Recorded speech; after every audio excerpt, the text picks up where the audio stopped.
A'udzu billahi minasyaitonir rajim. Bismillahirrahmanirrahim. Alhamdulillahi rabbil alamin. Wassalatu wassalamu ala asyrafil anbiya'i wal mursalin wa ala alihi wa sahbihi ajma'in. Subhanaka la ilma lana illa ma 'allamtana innaka antal alimul hakim. La haula wala quwata illa billahil aliyyil azim.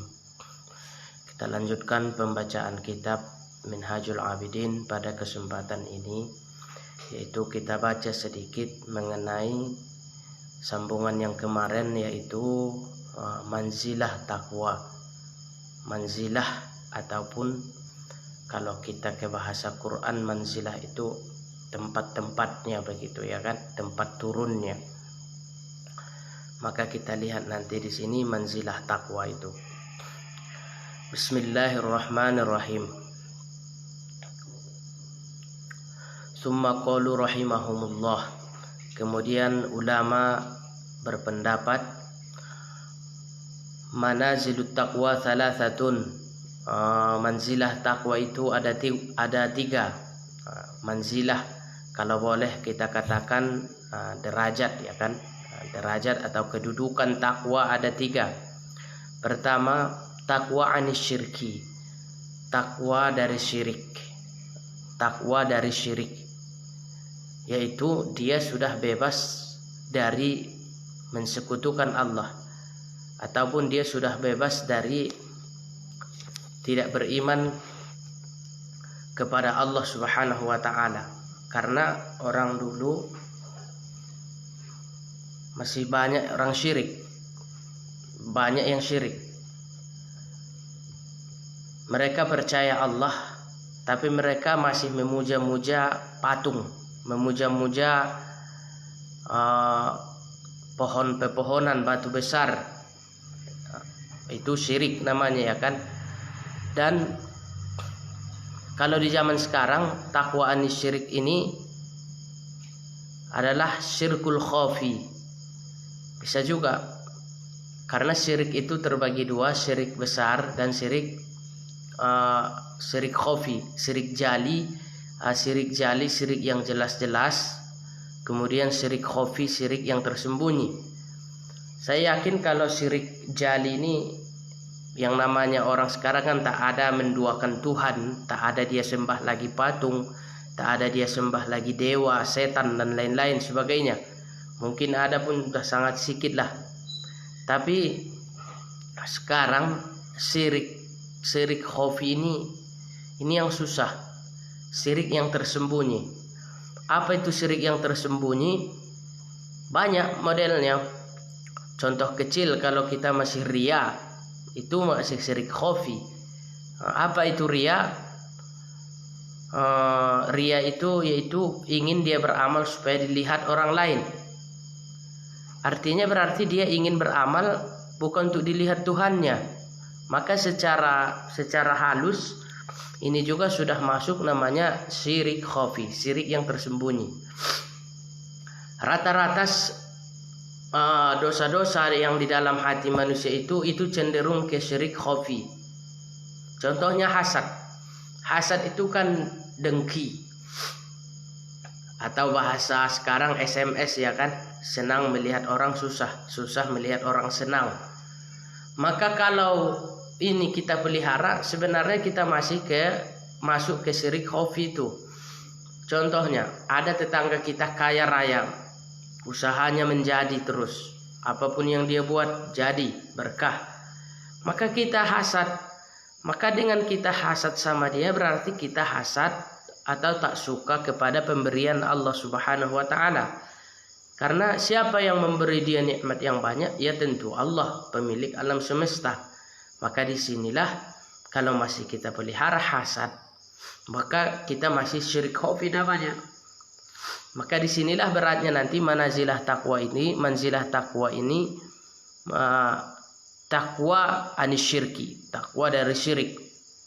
Baik dia syirik yang jelas ataupun syirik yang samar. Ini manzilah yang pertama, at-taqwa anis syirki. Kalau kita kalau kita perhalus lagi, syirik khafi ini lewat obat pun bisa. Pamain dia begini, saya kalau nggak berobat sama dokter itu, atau kalau saya nggak makan tablet ini, pil yang ini, maka penyakit saya tak sembuh katanya. Kalau dia yakin 100% tanpa dia iktikadkan itu hanya penyebab, bahwasanya yang menyembuhkan hanya Allah, itu masuk ke syirik khafi. Sama dengan makan. Memang pada hukum adatnya makan itu ya kenyang, ya kan? Tapi kalau kita iktikadkan, kita yakinkan yang membuat kenyang itu makan bukan Allah, itu syirik khafi itu. Syirik khafi dia namanya. Maka halus permainannya. Apalagi sampai kita percaya kepada ramalan-ramalan, ya kan? Makin jelas syirik khafinya ini. Maka disinilah setan bermain kepada kita, dan disinilah kita dituntut untuk super hati-hati dalam menjalani kehidupan ini. Memang disuruh Nabi kita berobat. Namun kalau sampai kita iktikadkan obat itu yang menyembuhkan, itu yang salah. Itu syirik khafi nanti masuk dia. Karena banyak orang pada hari ini sebulan tak makan tapi tak mati dia, orang sakit contohnya. Atau memang api itu membakar, betul, itu hukum adatnya. Tapi ada enggak api enggak membakar? Ada, Nabi Ibrahim, ya kan? Itu kalau Allah berkehendak. Maka secara i'tikad memang penyebab itu adalah api ataupun yang lain-lain benda, tapi jangan kita i'tikadkan dia yang memberi bekas. Begitu i'tikad Ahlus Sunnah wal Jamaah, supaya kita selamat dari syirik khafi ini. Maka manzilah takwa yang pertama di sini dijelaskan Al-Ghazali adalah manzilah takwa anis syirki, bertakwa daripada syirik. Kemudian wa taqwa 'anil bid'ah, takwa dari bid'ah. Apa itu bid'ah? Sesuatu yang dibuat atau dia berbentuk ibadah. Ibadah ya, ibadah wajib ataupun ibadah sunnah. Dia berbentuk ibadah, namun sesuatu yang tidak dibuat, tidak ada contohnya ataupun tidak ada dalilnya. Dalil itu kan banyak, ada Quran, ada hadis, ada qiyas, ada ijma, begitu. Maka sesuatu yang diada-adakan tanpa ada dalil, maksud dalil bukan hanya Quran hadis saja, ataupun kesepakatan ulama mujtahid, ulama mazhab, ataupun sahabat. Dia buat amalan yang tidak dipayungi hukum, yang tidak dipayungi dalil, dia buat-buat sendiri, maka itu bid'ah namanya. Maka kita disuruh bertakwa dari bid'ah ini. Kenapa? Karena memang bid'ah ini besar hukumannya. Di satu hadis, pelaku bid'ah itu sama dengan anjing-anjing neraka, begitu ya kan? Makanya hati-hati kita jangan sampai terjerumus ke bid'ah. Dan hati-hati pula kita jangan sampai sikit-sikit menuduh orang bid'ah. Karena perkara bid'ah ini adalah perkara yang halus, perkara yang samar. Kadang kita katakan bid'ah, padahal di ilmu Allah, di ilmu Rasulullah itu bukan bid'ah. Karena masih dia payungi hukum, dipayungi dalil, dan ini akan terus digaungkan oleh sekelompok orang, sedikit menuduh orang bid'ah. Menuduh orang kafir, kalau tak benar dia kafir, kita yang kafir. Maka menuduh orang bid'ah pun, kalau di sisi Allah dia tidak pelaku bid'ah, maka kita pun jadi bid'ah. Makanya jangan mudah menuduh, karena ini perkara samar dan menjadi aib bagi manusia. Kalau kita katakan dia ahli bid'ah, maka dia harus dijauhi oleh masyarakat. Maka disinilah kita harus betul-betul mengkaji dalil ini. Jangan gara-gara umpamanya dia doa berjamaah atau dia maulid Nabi kita katakan bid'ah. Itu sungguh jauh dari yang namanya definisi bid'ah itu sendiri. Bid'ah itu menambah-nambah menambah-nambah amalan yang tidak berdasarkan dalil. Tidak ada dalilnya. Umpamanya rukun wudu ditambahnya, padahal sudah jelas rukun wudu berapa, ya kan? Umpamanya rukun wudu mencuci tangan harus 7 kali katanya. Itu kan menambah itu. Makanya kalau kita lihat di kaul-kaul ulama mu'tabarah, yang dimaksud mereka kalau mereka mengatakan bid'ah, termasuk Al-Ghazali juga, ataupun termasuk ulama-ulama besar, Asy'ari dan lain-lain sebagainya, kalau berbicara bid'ah, mereka itu lebih condong kepada aliran-aliran sesat lainnya ataupun yang menyimpang. Contoh umpamanya Syiah, Khawarij, atau kaum mutasyabbihin atau kaum mujassimah, yang mana mereka mengatakan Tuhan itu berjisim, beranggota seperti manusia, seperti makhluk, begitu. Ini kalau kita merujuk ke kitab-kitab klasik, ulama itu mengatakan bid'ah yang seperti ini, bukan bid'ah gara-gara yasinan begitu ya kan. Sudah kita bahas, lihat di video kita sebelumnya sudah ada pembahasan bid'ah, yang mana ini tidak selesai-selesai kita bahas, dan tidak selesai-selesai pula orang menuduh kepada umat Islam bid'ah, sehingga akhirnya Islam itu terpecah. Maka saran saya, mari kita pahami definisi bid'ah dengan bagus, kemudian hati-hati kita jangan terjerumus kepada bid'ah, dan hati-hati pula kita jangan sampai mudah menuduh orang dengan tuduhan bid'ah. Itu aja kesimpulannya. Jadi takwa anil bid'ah itu manzilah yang kedua. Kita harus bertakwa dari bid'ah ini karena dia bahaya ya kan. Yang ketiga adalah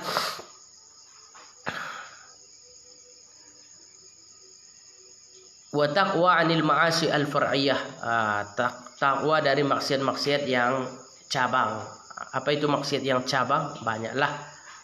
Dia bukan maksiat akidah nih. Kalau maksiat far'iyah ini termasuk maksiat mencuri, berzina, mengambil hak orang lain, ghasab dan lain-lain sebagainya.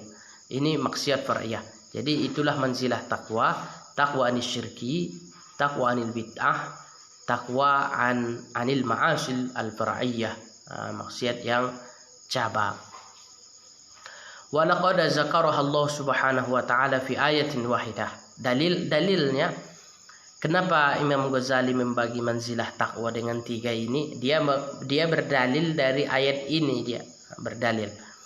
Apa dalilnya? Qauluhu azza wa jalla, laisa 'alal ladzina amanu wa 'amilus solihati junahun fima ta'imu idza mattaqaw wa amanu wa 'amilus solihati tsumma taqaw wa amanu tsumma taqaw wa ahsanu. Ini panjang pembahasannya kalau kita lihat nanti tafsir. Tapi dalil dia membagi manzilah takwa yang 3 inilah. Pertama kita lihat artinya. Laisa 'alal ladzina amanu wa 'amilus solihat junahun fima ta'imu. Tidak ada dosa bagi orang yang beriman dan beramal solih pada masalah yang mereka makan dahulu atau yang mereka minum dahulu, yang mereka nikmati dahulu. Kalau kita lihat ini asbab nuzulnya, dosa-dosa sebelum diharamkan khamar, kan dulu berangsur-angsur pengharaman khamar ini. Tapi sudah ada orang beriman, sebelum diharamkan khamar, orang beriman itu masih menikmati kenikmatan khamar itu. Jadi walaupun mereka beriman, walaupun mereka minum khamar, karena sudah mereka beriman dan perintah mengharamkan khamar belum turun waktu itu, tidak ada dosa. Tidak ada dosa.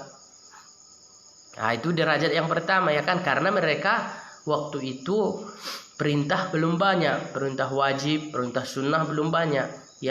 Yang dilekatkan kepada hati manusia saat itu adalah masih seputar iman, jangan sampai syirik, ya kan? Maka di saat mereka sudah beriman, kemudian mereka mencicipi khamar, itu tidak masalah. Kenapa tidak masalah? Karena belum turun ayat yang mengharamkan khamar. Itu tingkatan yang pertama, makanya dibagi Al-Ghazali tadi manzilahnya. Kemudian laisa 'alal ladzina amanu wa 'amilus solihati junahun fi ma ta'imu idza mattaqau, bila mereka bertakwa. Kemudian yang kedua, wa amanu wa 'amilus solihat summa taqau, mereka beriman lagi, tambah kuat imannya, kemudian tambah bagus amal solehnya, kemudian tambah lagi takwanya. Ini kan derajat yang kedua ini. Berarti setelah turun ayat-ayat perintah termasuk mengharamkan khamar, mereka tinggalkan lagi khamar ini. mereka lebih kembali kepada yang disunnahkan Rasulullah Sallallahu Alaihi Wasallam, apa yang dibawa Rasulullah. Kemudian naik lagi, wa amanu tsumma taqaw wa ahsanu. Kemudian beriman, tambah naik imannya lagi, kemudian tambah naik takwanya lagi, wa ahsanu. Kemudian mereka tambah bagus lagi, tambah bagus amalannya. Ini artinya dosa-dosa faraiyah, dosa-dosa cabang telah mereka jauhi. Pertama, dosa syirik telah mereka jauhi, dosa bid'ah ataupun membuat-buat syariat telah mereka jauhi. Kemudian setelah aman dari yang dua ini, mereka tambah bagus lagi, maka mereka jauhkan lagi dosa-dosa kecil, dosa-dosa cabang. Maka inilah mengapa dibagi derajat-derajat takwa ini. Kita pun begitu. Sekarang sudah sampai level mana ketakwaan kita bisa kita hayati, bisa kita renungkan, ya kan? Apakah kita sekarang hanya mampu takwa dari syirik? Apakah kita sekarang hanya mampu takwa dari dosa-dosa besar? Dan apakah kita sekarang sudah mampu takwa dari dosa-dosa kecil? Ini dia. Kita tahu kan? Karena begini, ada kadang-kadang amalan kita tak mau meninggalkannya. Ada merasa sayang kita dengan itu. Dan sebaliknya pula, kadang masih ada dosa yang senang kita mengulang-ulanginya, kan begitu. Maka disinilah perlunya kita hayati kembali, kita renungkan kembali manazilah ataupun derajat-derajat takwa ini, di level yang mana kita. Itu. Jadi dalilnya sudah jelas, ya kan. Fattaqwa al-ula taqwa syirki wal iman alladzi fi muqabalatiha at-tauhid. Takwa yang pertama adalah takwa dari syirik, itulah keimanan. Maka benturannya atau lawan syirik itu adalah tauhid.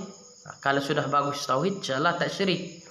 Maka ilmu tauhid ini termasuk ilmu yang mulia, ilmu akidah. Dan jangan kita padakan ilmu tauhid kita apa yang kita dapat waktu SD saja. Mari kita ulang lagi sifat-sifat Allah Subhanahu wa taala, penghayatan Asmaul Husna, sifat Rasulullah, malaikah Allah Subhanahu wa taala. Ini yang perlu kita ulang-ulang kembali, kita ajarkan kepada generasi kita. Karena itu tadi banyak sekarang orang mempertuhankan benda, berkeyakinan kepada benda. Padahal kalau dia tahu Allahus Somad, Allah lah tempat bergantung, maka tak mudah dia tertipu dengan itu semuanya.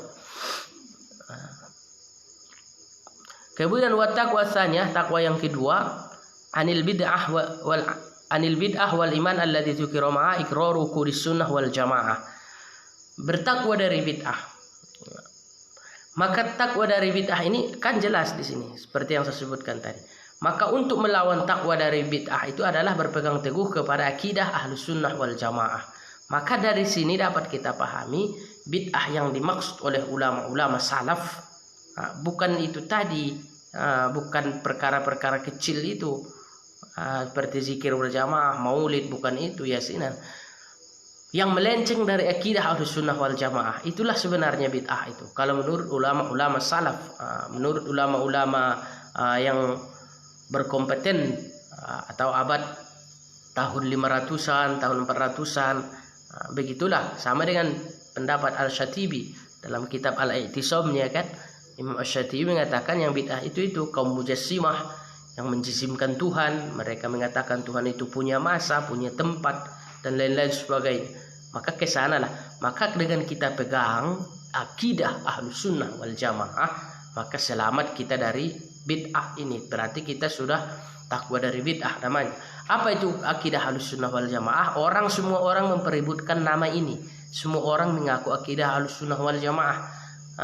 Karena memang inilah yang dijanjikan Nabi selamat. 73 berpecah yang semuanya masuk neraka kecuali satu. Apa itu? Ma'ana alaihi wa ashabi, yaitu yang berpegang kepada saya dan sahabat-sahabatku, ataupun yang berada di manhajku dan manhaj sahabatku.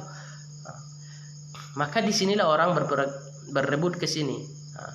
Maka apa itu akidah Ahlussunnah wal Jamaah? Kalau oleh ulama-ulama mereka simpulkan supaya mudah dipahami, yaitu berakidah Asy'ariyah, Al-Maturidiyah, berfiqh memegangi 4 mazhab, kemudian ihsan di dalam hati ataupun ilmu akhlak, menjurus kepada Al-Ghazali dan Junaid Al-Baghdadi. Begitu kalau dijelaskan seperti Imam Az-Zabidi, pengarang Ithabus Sadatil Muttaqin itu, pengarang Syarah Ihya Ulumuddin.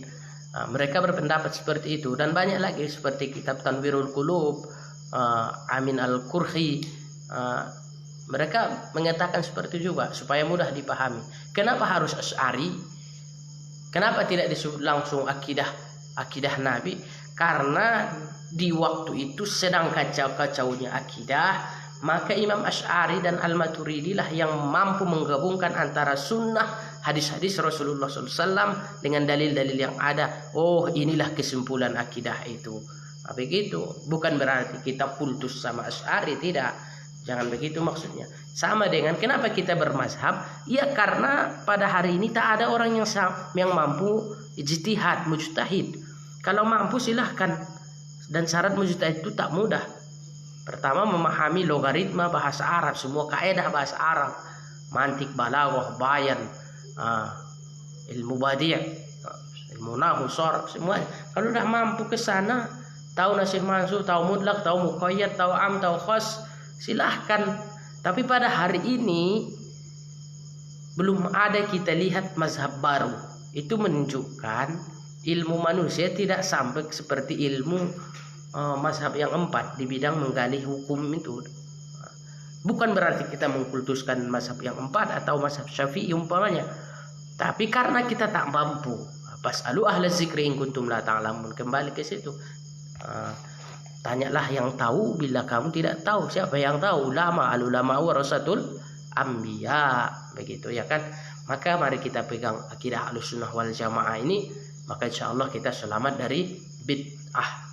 Selamat dari bid'ah. Itu. Kemudian wattaqwa as-salisah anil ma'asil far'iyah, yaitu takwa dari al-ma'asi al-far'iyah, maksiat-maksiat cabang seperti menggosip, berdusta, ataupun tindak pidana lainnya. Wala iqrar fi hadhil mansilah, dan tidak ada ikrar atau ketetapan pada manzilah yang ini. Faqabalaha, maka melawan maksiat far'iyah adalah faqabalaha al-ihsan, selalu kita ihsan, berbuat baik. Wa huwa at-ta'at wal istiqamah 'alaiha, yaitu berada dalam ketaatan dan istiqamah di dasar syariat-syariat itu. Insyaallah terpelihara kita dari yang namanya maksiat far'iyah. Fatakunu manzilata mustaqim ta'ah, maka jadilah manzilah yaitu istiqamahnya ketaatan. Fal ayatu jama'at zikrul manazil as-salas, maka ayat yang kita bacakan tadi sudah mengandung, sudah mencakup 3 manzilah takwa itu. Pertama, manzilatul iman, kedua manzilatus sunnah, kemudian manzilah istiqamatit ta'ah, manzilah istiqamah terhadap ketaatan. Fahadha maqalahu ulama rahimahumullah fi bayani makna at-taqwa, maka inilah yang dimaksud ulama rahimahumullah menjelaskan makna takwa. Jadi sudah jelas ya, ada 3 manzilahnya. Mudah-mudahan bisa kita bagi, bisa kita pahami di manzilah yang mana kita kira-kira. Insyaallah kita lanjutkan makna yang lebih halus lagi daripada takwa itu. Tadi manzilahnya, berikutnya kita lanjutkan makna yang lebih halus lagi dari takwa itu. Demikian, subhanakallahumma bihamdika asyhadu an la ilaha illa anta astaghfiruka wa atubu ilaik.